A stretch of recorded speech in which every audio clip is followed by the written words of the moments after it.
Pipili tayo ng dalawa na. Sige, dalawa na. Pipili kami ng dalawa na mananalo na free installation nitong domino combo. Yung nakita ninyo kanina.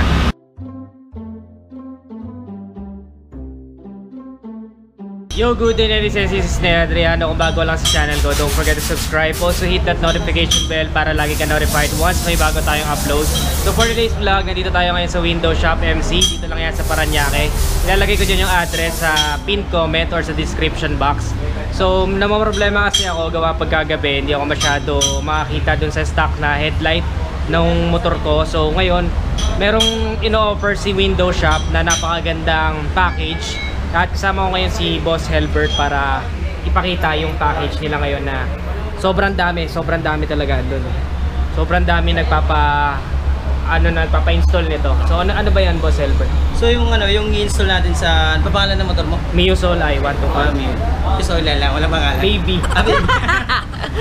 Yun lang ang baby ko. So yung baby mo, install natin siya ng mini driving light. So ito yung tinatawag namin na domino combo. Okay. So ang ikakabit natin, una yung switch ng domino. Okay. So ang ganda ang advantage ng switch na to, nandito na lahat halos. Okay. Yung on off ng headlight nandito na. Tapos may hazard na rin yan. Okay. So papakita natin yung finish mamaya. Okay. Tapos yung ating ilaw, yan. Yung ating last Mini driving light. Mini driving light. So quality to. Matagal ko na itong ginagamit. Yung akin 8 months na wala pang sira. So ito yung domino combo na ikakabit natin sa motor mo kasama yung MOCC horn. Okay. Naka-promo kami. Magkano siya? Dati itong presyo 5,000. Nag-promo kami ng 3,500. Oh, grabe, laki ng ano. I-compare nyo sa ibang price, talagang napakamura na ito. Okay, tas combo na. Nung December, jump pack kami lagi. Kasama na yung mga bracket niya noon. Lahat. Okay. All in na siya talaga. Lahat ng relay, lahat. Tapos may warranty kami. So pakita na lang natin mamaya yung finish. Okay, ayun. Maraming salamat, Boss Helbert. So ayan, check natin ito mamaya yung finished product nito. Tutulungan tayo ni Sir Jason. Jason Works. Sir Jason! So ayan, papakita na lang natin pagkatapos na. So maraming salamat, Boss Helbert. Takits. Paano mo, takpo mo?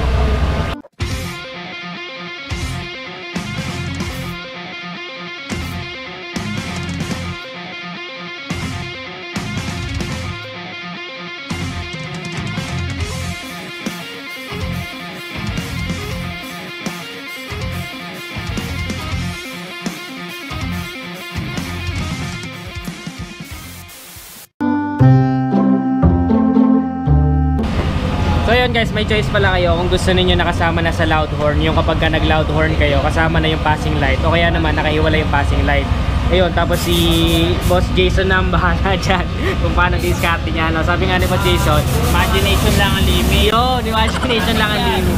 Ibig sabihin, kung ano yung request ni customer, yun nga, yung kahit hindi pangkaraniwang ginagawa dito, kung meron siyang special request, paparaanan nila dito. Yan, si Sir Jason, ang master natin sa wiring settings. Paraan na safety. Installation. Paraan na safety guys. Number 1 yan pag wiring. Hindi tayo pwede tumira ng para-bay. Okay. Para hindi magka-problema din, no? Lalo sa loob. Minsan iba nagbubol-bol. We use relay and fuse para goods. Iba kasi walang relay, no? Nakakita na ako ng ganun. Nagka-problema, sinusuli. So yun, umpisa na. Lalagyan ko lang ng montage kung paano niya gagawin. Tapos papakita namin sa inyo yung finished product. Let's go!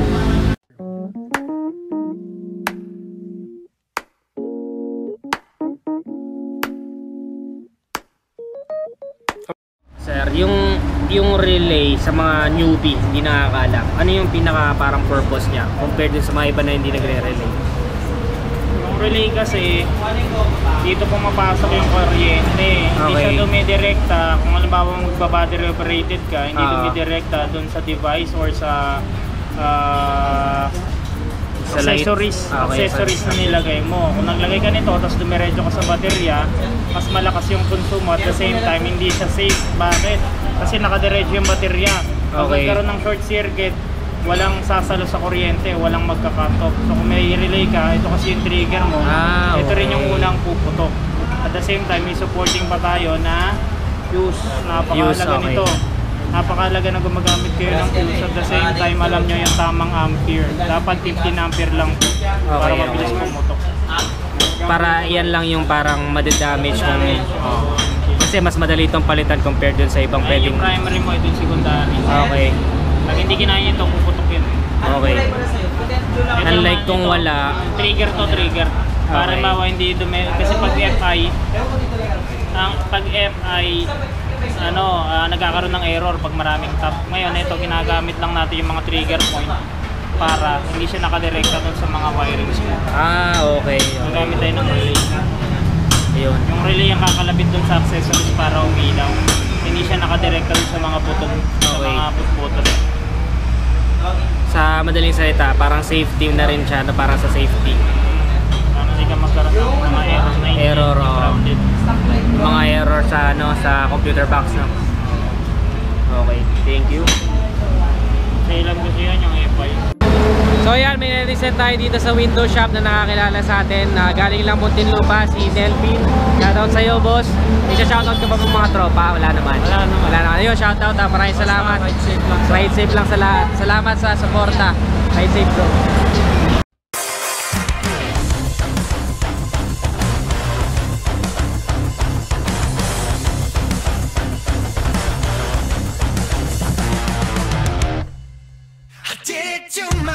Few minutes later.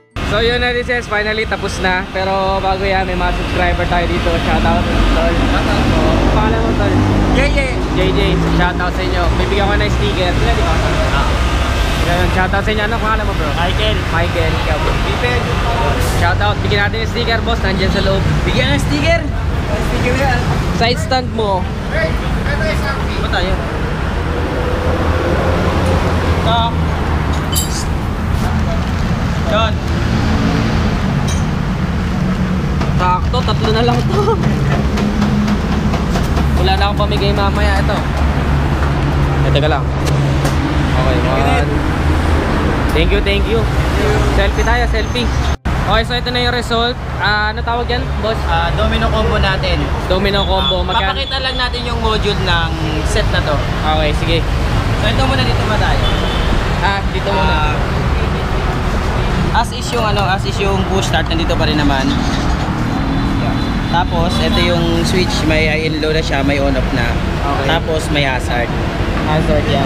So dun, pakita natin sa akin. So ito, separate passing muna. Passing lang. Passing only. Okay. Tapos, stop or louder. Tapos, ini driving, low. Low beam. Tapos high beam. Pag naka-low, pwede mo rin mag-passing. Okay. Tapos yung huli, yung hazard. Hazard. Okay, may hazard na pala. Tapos yung headlight, may sariling on-off yan. Pag sakaling hindi siya rin. May sariling on-off siya. Hindi na pala disable, tuloy lang pala. Hindi, yung sa Soul, ganyan talaga. Always on. So yun yung package namin. Kaya pala, ito yung sa lahat ng mga subscriber ni Ned, meron kaming reveal. Sa lahat ng magsasubscribe sa channel ko, Okay. screenshot nyo lang, pwede kayo mag-comment sa post niya sa Facebook. Hashtag nyo lang ng Ned. Ano ba? Ned Adriano. Ned Adriano, tapos window shop. Ipili kami ng isa na mananalo ng domino combo. Okay. So, saan sila magko-comment? Sa post mo. Sa post ko, magpo-post ako about dito sa Domino Combo. Tapos, hashtag Ned Adriano, hashtag window shop MC. Tapos, Mag-subscribe sa, baka makasubscribe sa channel ko, tapos i-post nila yung screenshot. okay, so mag-screenshot lang kayo na nakasubscribe sa YouTube channel ni Boss Helbert, Window Shop MC. Tapos, i-comment ninyo dun sa ipopost ko ngayon sa Facebook page ko. Tapos may hashtag Ned Adriano and hashtag Window Shop. Ipili tayo, Ipili tayo ng dalawa na. Sige, dalawa na. Ipili kami ng dalawa na mananalo na free installation nitong Domino Combo. Yung nakita ninyo kanina. So, February... Kailan ba yun? 1 month.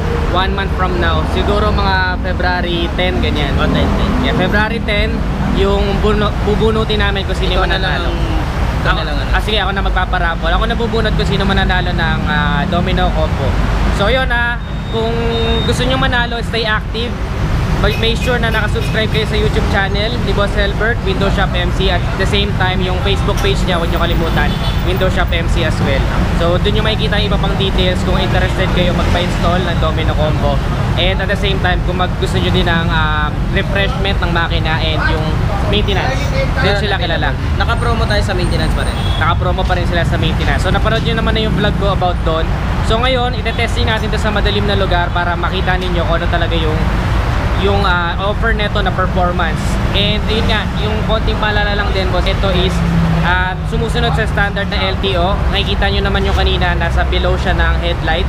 At the same time, May sarili switch. may sarili siyang switch, pwede mo siyang i-off. Nakakasilaw. And ayun, yun nga, yung bato ng ilaw niya is standard, hindi masyadong mataas na nakakasilaw sa makakasalubong o sa mga tao. So yun, kung interested kayo, visit lang kayo dito sa Window Shop MC. Ito ay sa anong address? Ang address namin, searchable naman siya, BPI West Service Road. Okay, BPI. Kilometer 14. Ayan, makikita nyo naman, BPI doon. Tapos dito lang yan sa West Service Road. So ngayon, check na natin siya sa madilim na lugar. So let's get it. So ayun, Edisens, bago ko ipakita sa inyo yung performance ng mini driving light na kinabit sa atin ni Window Shop MC, papakita ko lang sa inyo yung buttons na kung gaano kalinis yung pagkakagawa nila.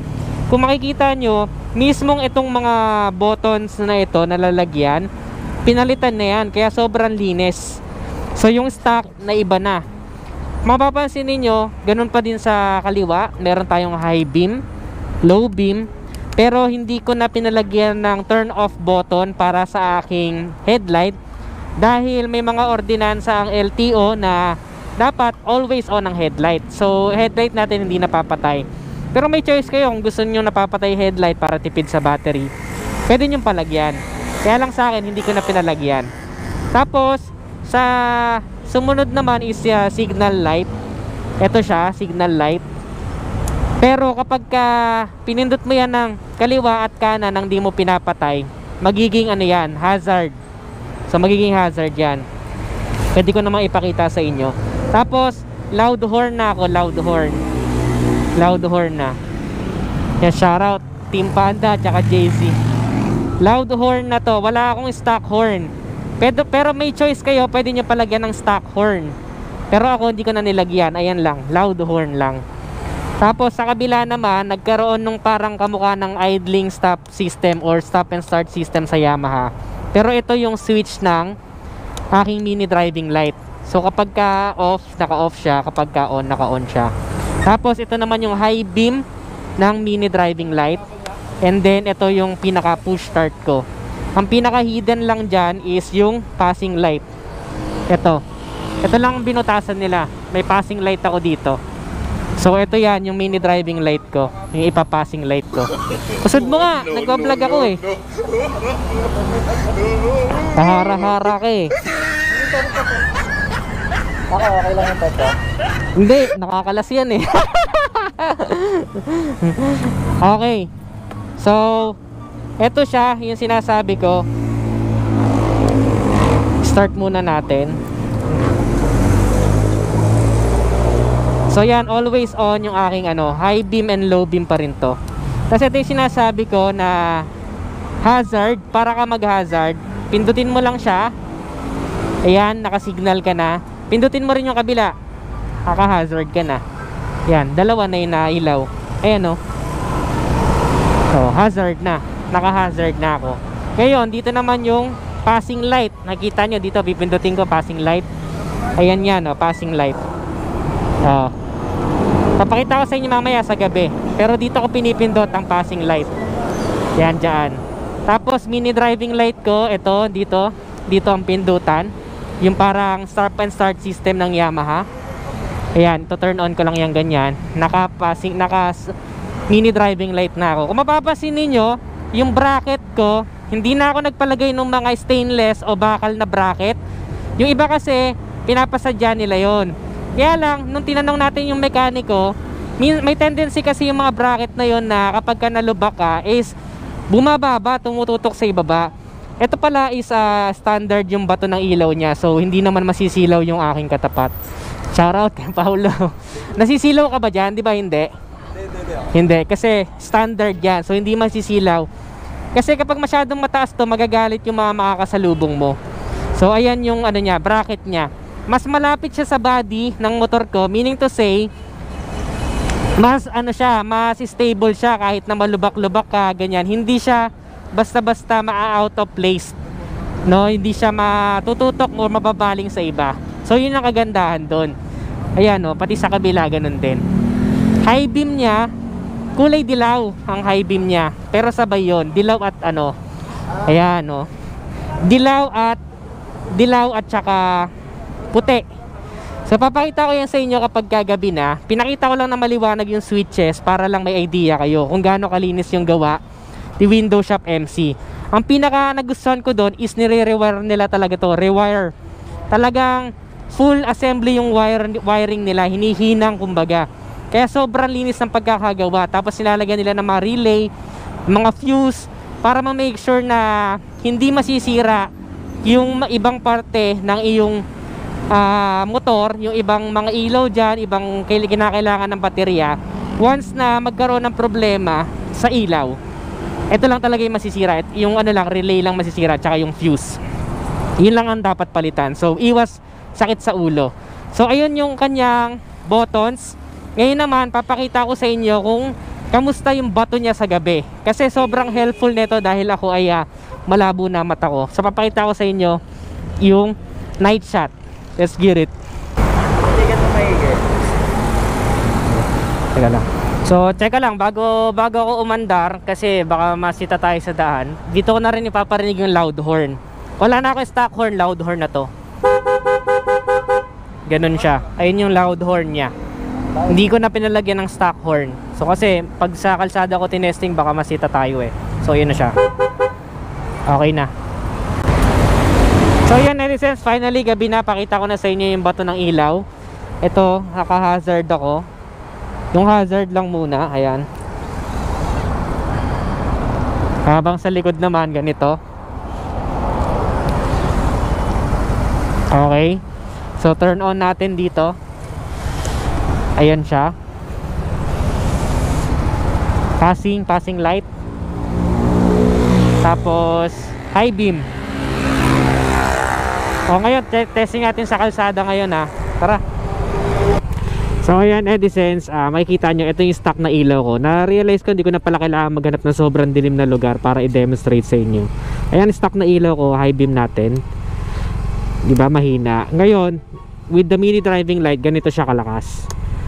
Oh, diba? Sobrang helpful nito, lalo sa akin na malabo ang mata. Usually, ito rin yung nangyayari kung ba't nasisira yung ball race ko eh. Dahil nga sa gasa, lubak na ako, hindi ko na nakikita yung kalsada masyado. So, sa gasa, lubak na talaga ang tendency. So, para sa atin na medyo malalabo na mata, sobrang laking tulong guys, ma-appreciate nyo talaga. Kaya mag-invest na kayo sa 3,500. Kung ang laki namang safety ang may dadagdag, standard yung ilaw na yan, meaning to say hindi masisilaw yung aking mga nakakasalubong, hindi sila masisilaw basta-basta. Ngayon papakita ko sa inyo, iha-high beam ko naman siya. Teka lang, may kasalubong eh. Iha-high beam ko siya, papakita ko sa inyo. Yung high beam kasi neto kulay dilaw ang high beam neto. Pero pagka high beam siya, ayan, ganyan siya kalakas. Ayan, kita nyo gaano kalakas high beam, low beam, high beam. Tas passing light. Papatayin ko, tingnan nyo kung gaano kadilim. O diba, ang hina ng stock na ilaw. Kaya kakailanganin mo talaga ng mini driving light, lalo kung malabo na mata mo. So I highly suggest for only 3,500. Sobrang linis ang pagkakagawa. Kita nyo naman diba kung paano nila ginawa. And ayan, sobrang dagdag safety na siya. And nagustuhan ko talaga. Talagang hindi na ako nagdadalawang isip na kahit mag high speed ka o nagmamadali ka sa gabi, hindi ka na talaga mangangamba na baka may biglaang lubak, biglaang tatawid na hindi mo makita. And yun, standard pa siya. So kapag ka umaga, pwede mo naman siyang patayin, no? So sumusunod pa rin siya sa guidelines. Nasa standard guidelines pa rin siya. Kaya I highly recommend na magpakabit na tayo. Kasi kung ganyan lang, o kahit nga ito normal na ilaw eh, kita mo siya, oo. Pero iba pa rin kapag ka, ayan, naka mini driving light ka. And malinis yung pagkakagawa, oh. Wala kang makikita ditong binutasan or what, maliban na lang dito sa passing light. Ayan, high beam. High beam, oh, high beam yan. Oh, di ba? Tapos loud horn. Oh, loud horn 'yon. Hindi ko na pinalagyan ng stock na horn kasi ayoko na mag-decide kung ano ba, kung anong horn gagamitin ko. Okay, complete darkness, stock light, high beam, mini driving light, low beam, mini driving light, high beam. Yan, ganyan siya kalakas. And then loud horn. Okay, kita nyo? Ganda, no? Passing light. So yun lang guys, thank you so much for watching. Sana nagustuhan nyo. Kung nagustuhan nyo, don't forget to give this video a thumbs up, subscribe. Ano pa yung iba nyong vlog na gusto mapanood sa akin. Again, this is Adriano. Always keep it cool and ride safe always. Bye bye now.